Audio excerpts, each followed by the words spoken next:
Hi to everyone. Tommy Lee here with Together LA, and today I'm actually talking with one of my team members from Together LA and my colleagues, Michael Mata, Urban Exegete, and I'm going to love to talk a little bit about what that means, how he's lived, what he's journeyed, and so Michael, welcome to the conversation.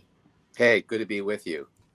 Hey, you and I first started talking about this whole concept of the listening tour over here with Together LA. And how do you listen? How do you begin to, in some sense, what we're going to talk about, exegete your community?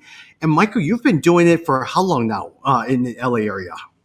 Well, you know, being more intentional about trying to understand the narrative of the neighborhood or even any urban context. It's been for like 35 years, but I've been in Los Angeles here in this neighborhood for 40. Yeah. If I'm looking at it, urban exegete, tell me about what that means. Well, part of it comes out of my experience in my neighborhood because it was always changing, always evolving. It's a very transitional community. It's called Koreatown, but when I arrived, it was called Mid Wilshire Center. And I realized that as much as I tried to understand the data, the demographic information, it wasn't always current to what was happening on the street when I walked and when I listened, when I smelled the Mhm. environment. And so I needed a tool that helps me interpret what's going on, Yeah. to understand the social, cultural dynamics of the community. So I'm always interpreting, trying to read the signs, if you will, of what's going on in the neighborhood. Yeah. Now, how did that all start, Michael? I know you've been doing it for 30 something years. What did you think you were doing when you were a younger boy growing up in LA? Well, when I came into LA, I came with the understanding that I'm going to meet a need. I'm going to respond to it as a person of faith. I'm going to do all these good things. And I did all those, provided, especially working with young people, providing a safe place to come and try to make God real to them and let them there's a God that really loves them and wants something more than that. But when a group of them came to me after a few years of working with them and they said, "Hey, Michael, we appreciate what you've done."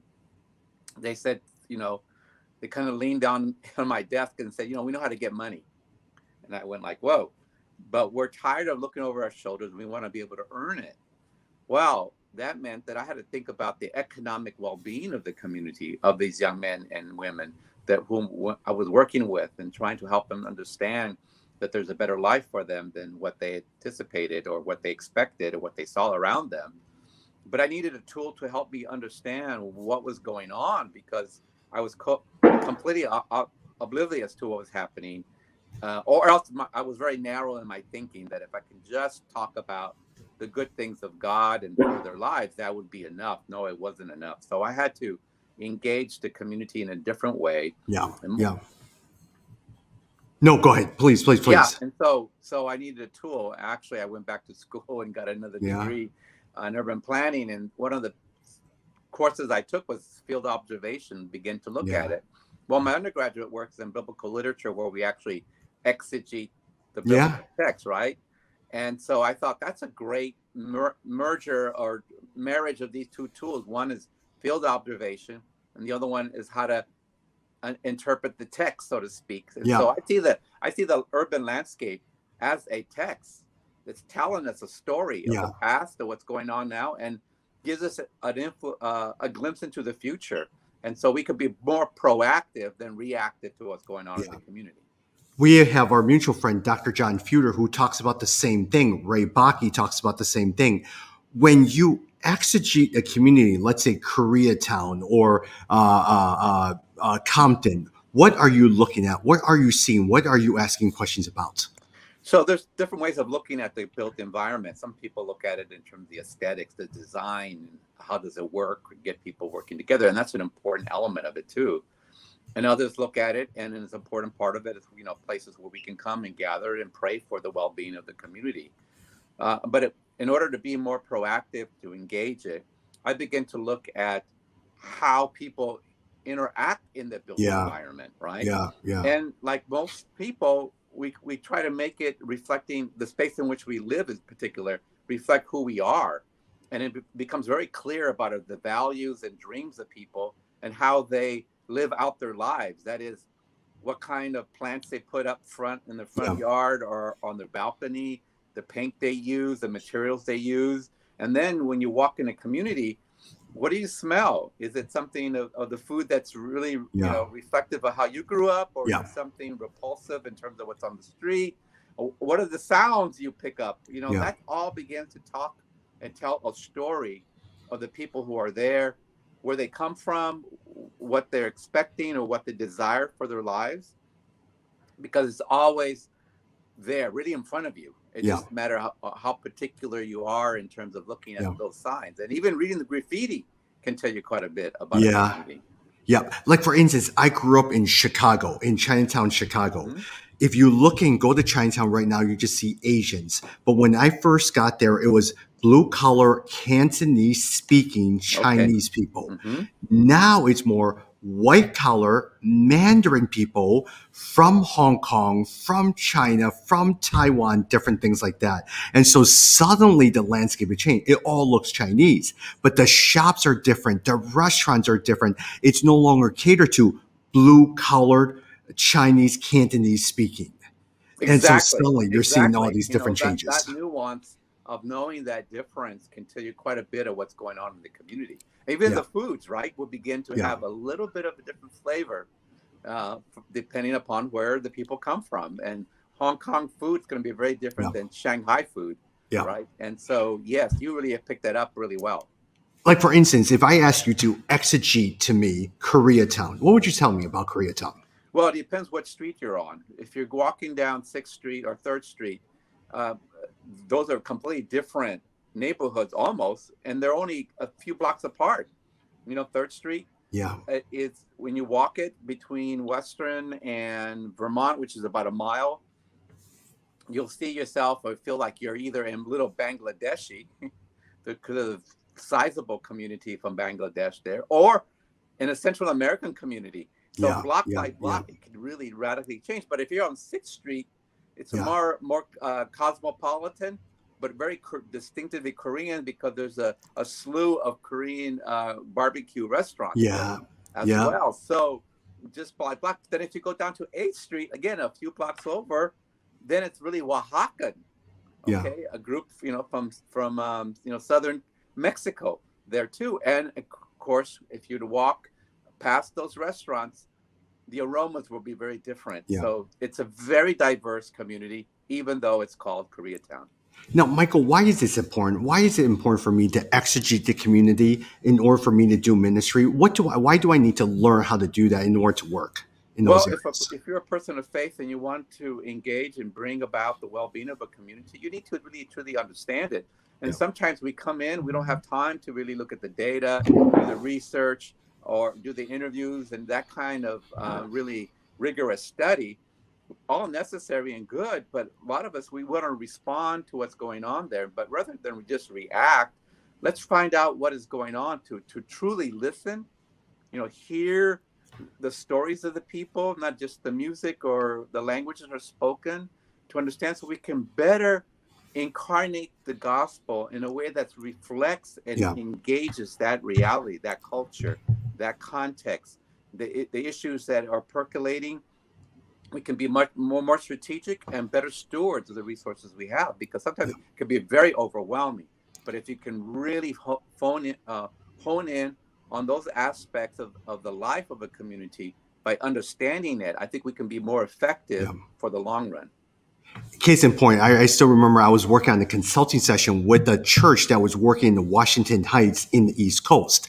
They were pouring all of this money in, but they never understood or talked with the people. So I said to them, you're doing tutoring, you're spending at least $700,000 a year. Have you ever talked to the principals in that area and asked them what they need? No, we just know the answer. And then every Sunday, they would satellite a Caucasian speaker into a Washington Heights, which is predominantly African American, and expected to build a church there. And from the outside in, I'm sitting there, you didn't listen and understand the community.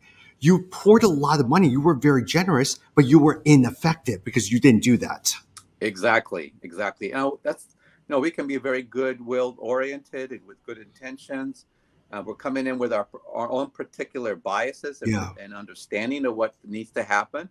But until you really become enmeshed and understand the story of a community, then I don't think we can really be effective Yeah. in really responding in a way or coming alongside and encouraging Yeah. things. Sometimes you go into the community and you see all the needs, but we fail to see the strengths and assets that are already there in just about every community.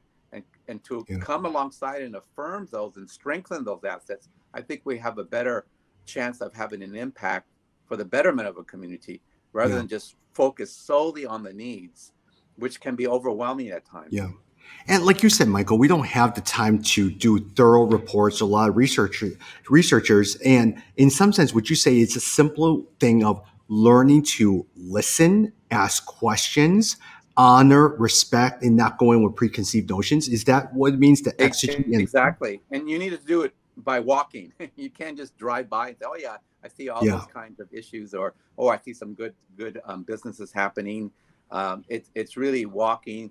And once you begin to understand or even ask questions about why is that going on, when you begin to speak to the business people, the elected officials, the directors of service organizations, and ask specific questions, they respond because they know that you have actually been in the community and you care about the community, and you can create amazing collaborations and partnerships that could really have value and add value to the community.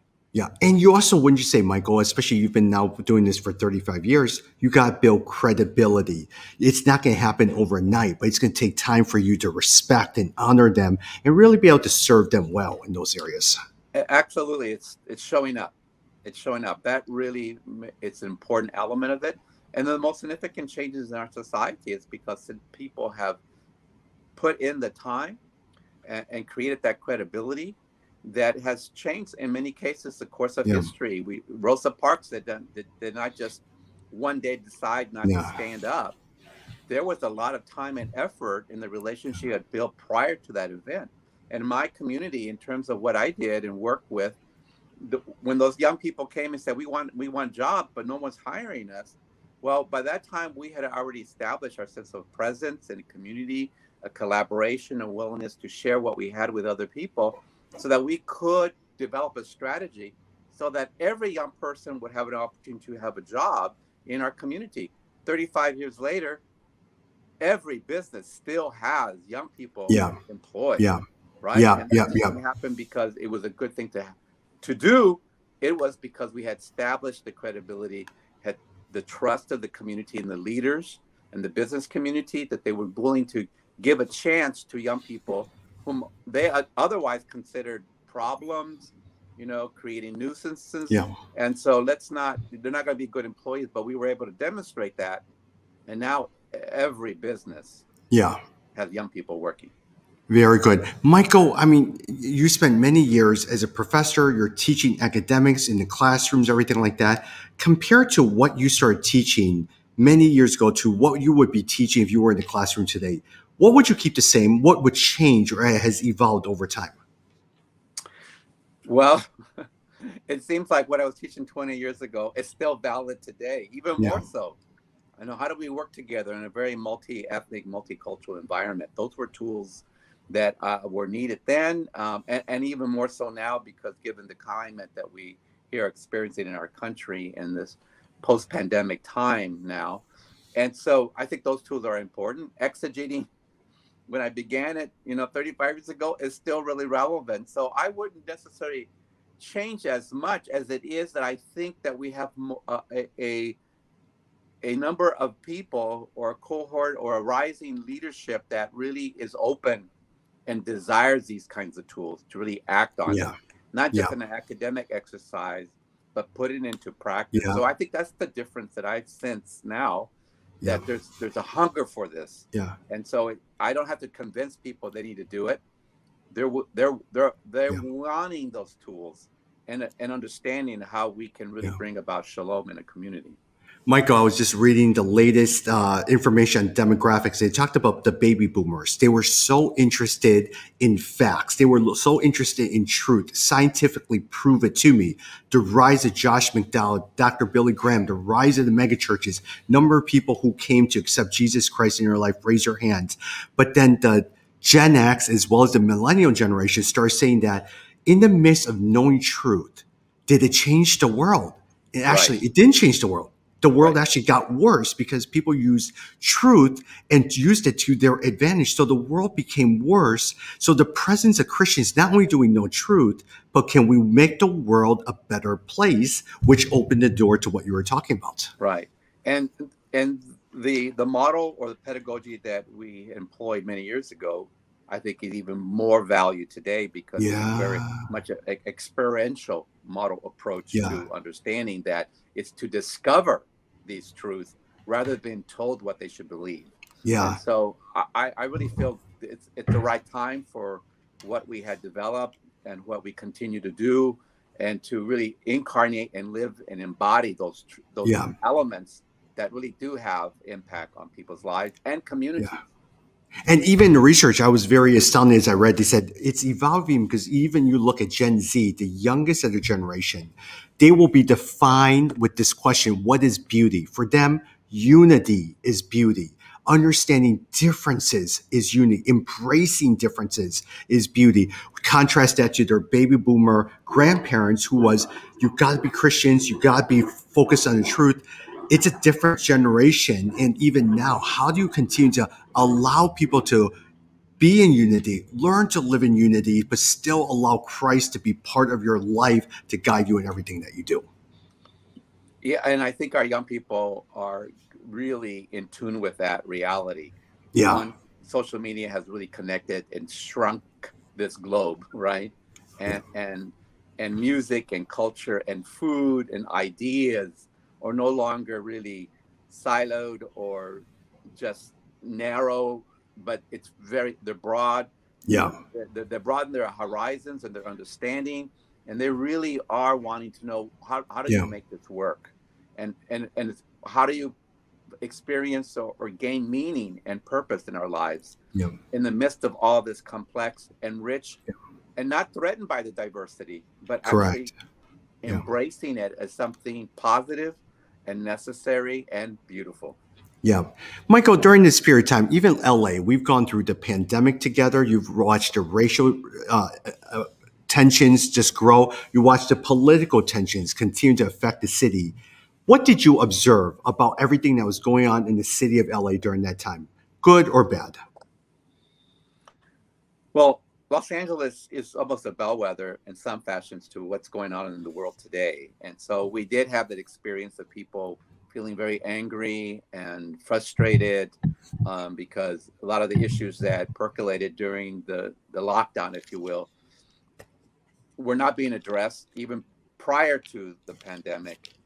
And now even more so because, again, the media really shows the disparities Yeah. and the injustices that have been part of the landscape of American history.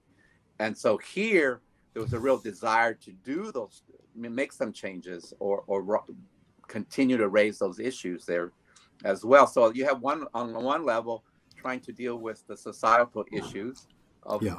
racial injustice, and we had gone through this before in 1992, sometimes known as the Yeah. upheaval, the Yeah. rebellion, LA riots. I call it the social Mm-hmm. earthquake because it shook up a lot of the institutions and Yeah. structures, Yeah. Yeah. Yeah. right? Yeah. And so if we harken back to that time, what it was needed was more collaboration. And I think we still need to work on that. Even though we're a very complex and very diverse city, we're also very segregated.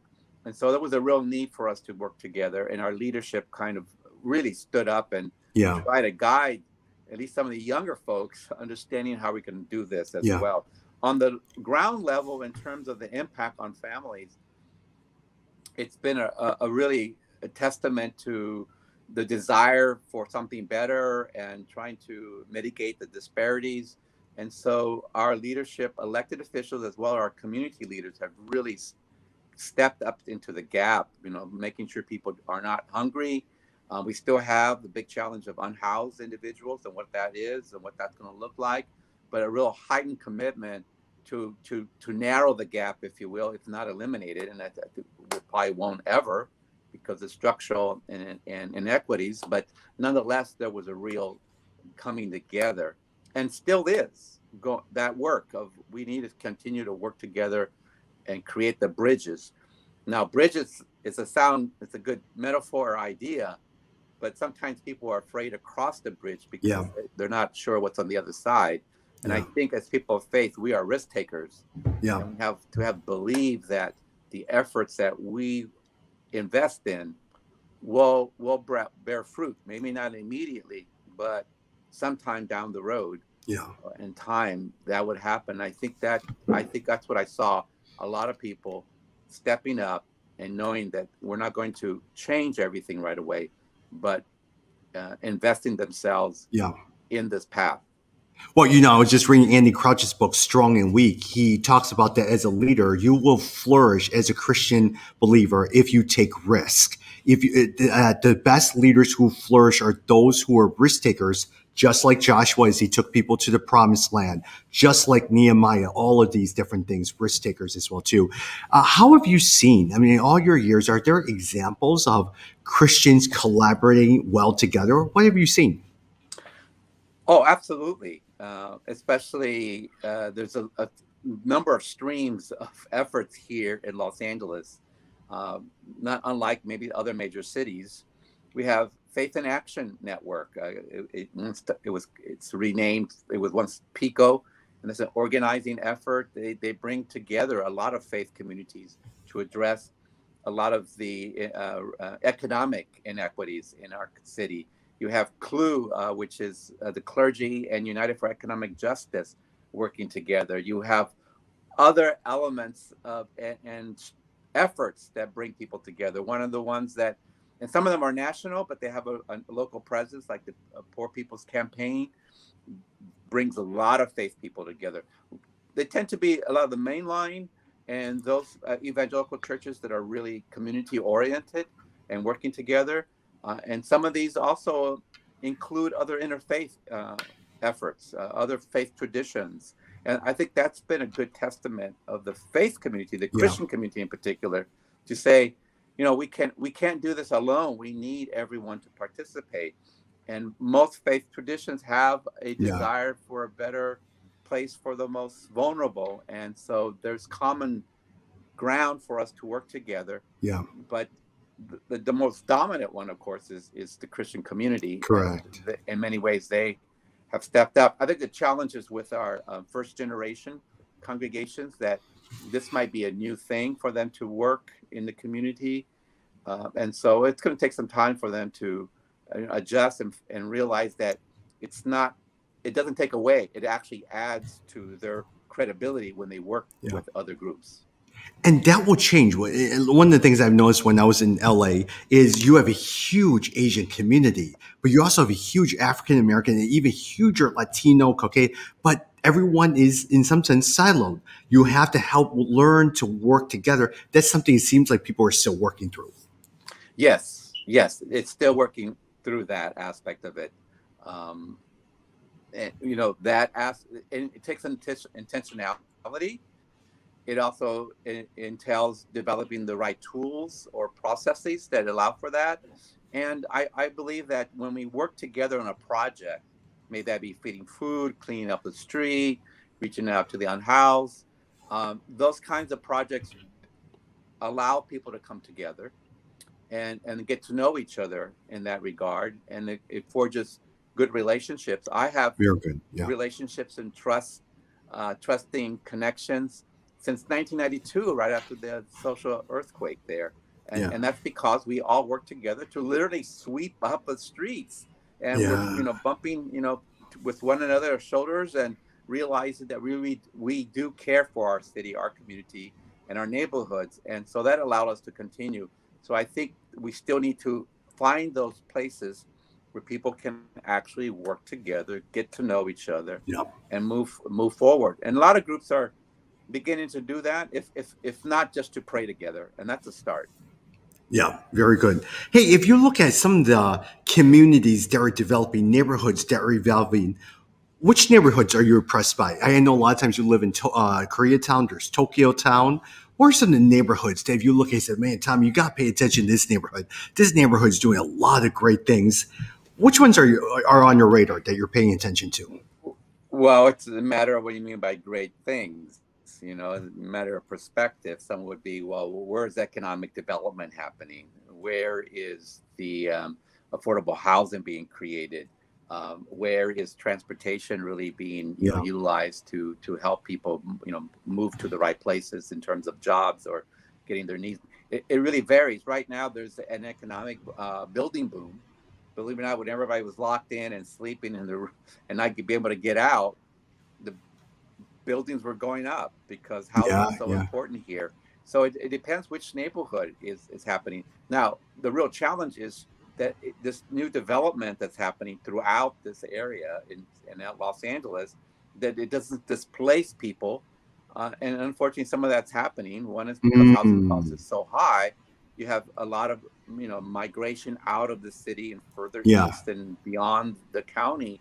So it really depends what you mean by great, because I can talk to Boyle Heights, the issues that are there, the community that's been there for decades are feeling like, oh no, we're being gentrified. We don't want to be Got like it. Silver Lake or Echo Park, where you do Yeah. feel and get the sense that there's a new population coming in that's not Yeah. Yeah. necessarily Yeah. the ones that have been there the decades before. So it's going on.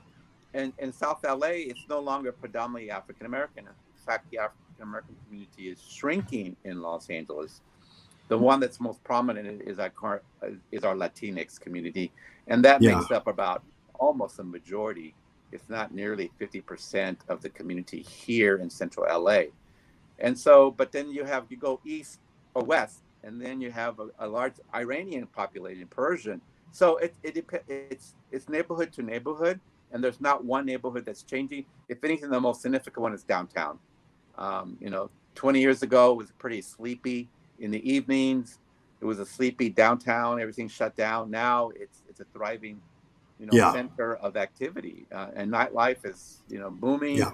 Oh, and it's going to boom even more so once all the restrictions are lifted.